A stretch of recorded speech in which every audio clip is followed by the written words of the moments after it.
சாதியாக நின்று சாதித்தவன் எவனும் இல்லை, இங்க எவனுமே கிடையாது. ஒரே சாதி மொத்தமும் வாக்கு செலுத்தி வென்றது கிடையாது தொகுதியை. பெரும் எண்ணிக்கையில் இருக்கலாம், ஆனால் அதே தொகுதியில்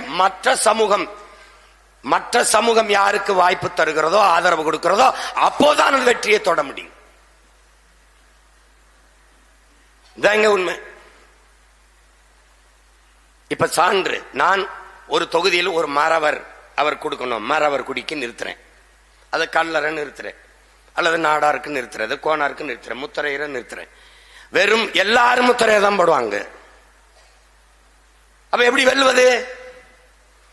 எந்த முத்தரையரோட, எந்த கல்லரோட, எந்த மறவரோட, எந்த படையாட்சியோட, எந்த தேவேந்தரோட மற்ற சமூகங்கள் இணையுதோ அங்கதான் வெற்றி இருக்குது.